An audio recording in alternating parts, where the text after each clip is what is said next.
समयपुर नाम का एक गांव था, जहां जीवन सरल और शांत था। लोग मेहनत मजदूरी से अपना जीवन यापन करते थे। पर इस गांव में एक व्यक्ति ऐसा था जो अपने कठोर हृदय के कारण पूरे गांव में चर्चित था। उसका नाम था सेठ गोवर्धन दास। सेठ गोवर्धन दास गांव के सबसे अमीर व्यक्ति थे। उन्होंने अपनी मेहनत से दौलत कमाई थी, लेकिन इस दौलत ने उनके दिल को पत्थर बना दिया था। वे किसी की भी मदद नहीं करते थे, चाहे वह कितना भी जरूरतमंद क्यों न हो। उनको बस अपनी कमाई हुई दौलत का ही मोह था। एक दिन गांव के एक किसान रामू सेठ के पास आया। रामू के पास फसल बर्बाद हो जाने के कारण घर चलाने के लिए पैसे नहीं थे। वह सेठ से कर्ज मांगने आया था। वैसे तो उसे पता था कि सेठ किसी की भी मदद नहीं करता, पर फिर भी उसने सेठ के आगे एक बार गुहार लगाने की सोची। सेठ जी, कृपया मेरी मदद कीजिए। इस साल फसल अच्छी नहीं हुई और मेरे पास अब कुछ भी नहीं बचा है। रामू, तुम्हें पता है कि मैं कर्ज पर पैसे नहीं देता। यहां से जाओ और अपनी समस्या खुद सुलझाओ। रामू निराश होकर वापस चला गया। उसकी आंखों में आंसू थे, लेकिन सेठ गोवर्धन दास का दिल पत्थर का पत्थर ही रहा। पहले भी ऐसे ही सेठ गोवर्धन दास कई लोगों का दिल मदद न करने के कारण तोड़ चुका था। एक और दिन गांव की विधवा महिला गीता अपने बच्चों के साथ सेठ के दरवाजे पर आई। वह अपने बच्चों के लिए खाने की कुछ सामग्री मांगने आई थी। सेठ जी, मेरे बच्चे भूखे हैं, कृपा हमें थोड़ी सी मदद दे दीजिए। गीता, मेरे पास तुम्हारे लिए कुछ नहीं है। यहां से जाओ और मेहनत करो। भीख मांगने मत आओ। गीता की आंखों में आंसू थे, लेकिन सेठ का दिल पसीजने वाला नहीं था। सेठ की कठोरता और अमानवीयता की कहानी पूरे गांव में फैल गई। लोग सेठ को पत्थर दिल सेठ कहने लगे।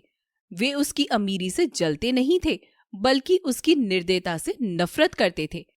गांव के बुजुर्ग हरीश चंद्र ने एक दिन पंचायत बुलाई।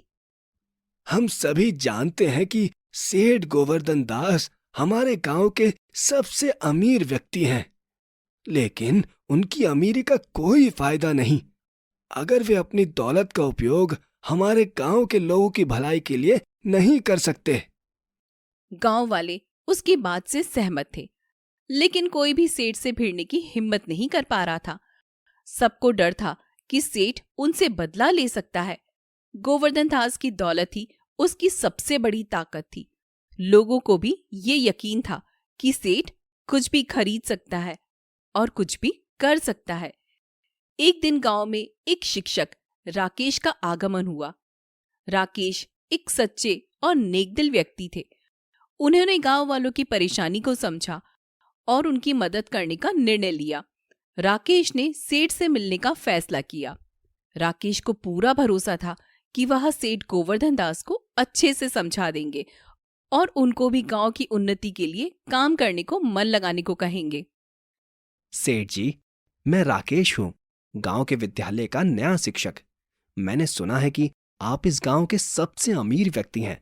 मैं आपसे कुछ मदद की उम्मीद करता हूँ। क्या आप मेरी कुछ मदद कर सकते हैं?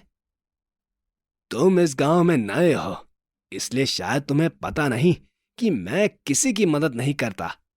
मास्टर जी, आपको जो भी करना है अपने आप कीजिए, पर कृपया करके यहां से जाइए। सेठ जी, आप बस मेरी बात सुनिए तो। मैं अपने लिए आपसे कुछ भी नहीं मांग रहा हूं, परंतु अगर आप गांव के बच्चों की शिक्षा के लिए कुछ कर सकें तो ये बहुत बड़ी बात होगी। शिक्षा से ही हमारा और हमारे गांव का भविष्य सुरक्षित होगा। सेठ ने कोई जवाब नहीं दिया और राकेश को बिना कुछ कहे वहां से जाने का इशारा कर दिया। परंतु राकेश सेठ की बातों से निराश नहीं हुआ। उसने गांव वालों को इकट्ठा किया और एक योजना बनाई। हम सब मिलकर एक नया स्कूल बनाएंगे जिसमें ज्यादा बच्चों के पढ़ने की जगह होगी और हमारे गांव के बच्चों को भी शहर के बच्चों की तरह आधुनिक सुविधाओं का सुख मिलेगा। अगर सेठ हमारी मदद नहीं करना चाहते तो हम खुद ही अपनी समस्याओं का हल निकालेंगे। गांव वाले राकेश के इस संकल्प से प्रेरित हुए। उन सबको भी राकेश की बात बहुत आकर्षक लगी। हर कोई गांव वाला अपने बच्चों को गांव में रहकर अच्छी सुविधा देना चाहता था। अभी तक जो भी गांव वाला अपने बच्चों को ऐसी आधुनिक सुविधाएं वाले स्कूल में पढ़ाना चाहता था, उसे मजबूरी में गांव छोड़कर शहर जाना पड़ता था। सभी गांव वालों ने अपने अपने हिस्से की छोटी छोटी रकम जमा करनी शुरू की। राकेश ने भी अपने वेतन का एक बड़ा हिस्सा इस काम के लिए दे दिया। राकेश की मेहनत और गांव वालों की एकजुटता ने आखिरकार सेठ गोवर्धन दास को भी सोचने पर मजबूर कर दिया। उसने देखा कि बिना किसी संसाधन के भी गांव वाले अपने बच्चों के भविष्य के लिए कितनी मेहनत कर रहे हैं। लोग अपनी पाई पाई खर्च करके भी अपने बच्चों के लिए स्कूल बनाने में लगे हुए हैं। एक रात सेठ ने अपनी पत्नी सुमित्रा से बात की। सुमित्रा, क्या तुम सोचती हो कि मैंने अपने जीवन में कुछ गलत किया है? हाँ जी, आपने बहुत दौलत कमाई है, लेकिन क्या आपने कभी किसी की मदद की है? क्या तुम्हारी दौलत से किसी का भी भला हुआ है? क्या उस दौलत के बदले में किसी ने आपको दुआएं दी हैं? सेठ ने एक गहरी सांस ली और चुपचाप सोच में डूब गया। वह ये जानता था कि आज तक उसने बस अपने धन दौलत को ही प्राथमिकता दी है और कभी भी किसी की मदद करने के लिए अपना हाथ आगे नहीं बढ़ाया है। अगले दिन सेठ गोवर्धन दास ने एक बड़ा फैसला किया। उसने अपने सभी कर्मचारियों को बुलाया और एक घोषणा की। आज से मैं अपने गांव के लोगों की मदद करूंगा। हम एक स्कूल बनवाने में हर प्रकार की मदद करेंगे और हर जरूरतमंद की मदद करेंगे। गांव वाले यह सुनकर आश्चर्यचकित रह गए। एक पल के लिए तो गांव वालों को सेठ की बातों पर विश्वास ही नहीं हुआ, पर फिर सबने हंसी खुशी सेठ गोवर्धन दास के नेक विचारों का समर्थन किया। सेठ ने तुरंत ही काम शुरू कर दिया। उसने अपने धन का एक बड़ा हिस्सा गांव के विकास के लिए समर्पित कर दिया। गांव में खुशी की लहर दौड़ गई।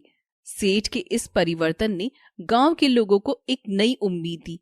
सभी ने मिलकर स्कूल बनाने का काम शुरू कर दिया। सेठ खुद भी काम में हाथ बटाने लगे। सेठ जी, आपका यह फैसला गांव के लिए बहुत ही महत्वपूर्ण है। आपने साबित कर दिया कि इंसान के दिल में परिवर्तन संभव है। राकेश, तुम्हारी प्रेरणा और गांव वालों की मेहनत ने मुझे यह सिखाया है कि दौलत का असली महत्व तभी है जब वह दूसरों के काम आ सके, नहीं तो ये दौलत किसी भी काम की नहीं है। कुछ ही महीनों में स्कूल तैयार हो गया। गांव के बच्चों ने अपनी पढ़ाई शुरू कर दी। सेठ गोवर्धन दास का दिल अब पत्थर नहीं रहा। वह अब एक दयालु और नेक दिल इंसान बन चुका था। गांव में हर कोई अब सेठ का आदर करता था। उन्होंने साबित कर दिया कि चाहे दिल कितना ही कठोर क्यों न हो, सही मार्गदर्शन और प्रेरणा से उसे बदला जा सकता है। सेठ जी, आप वास्तव में हमारे गांव के हीरो बन गए हैं। आपने साबित कर दिया कि इंसानियत सबसे बड़ी दौलत है। धन्यवाद राकेश, तुमने मुझे सही रास्ता दिखाया। अब मेरा जीवन भी खुशियों से भर गया है। अब जो रात को चैन की नींद आती है, वो दौलत के बिस्तर के ऊपर सोकर भी नहीं आ सकती। गांव समयपुर में अब हर कोई खुश था। सेठ गोवर्धन दास के दिल का पत्थर अब पिघल चुका था और उसकी जगह अब एक दयालु और एक मददगार इंसान का दिल धड़क रहा था। हेलो दोस्तों, हमारे इस चैनल को सब्सक्राइब करने के लिए यहाँ क्लिक कीजिए। Thank you.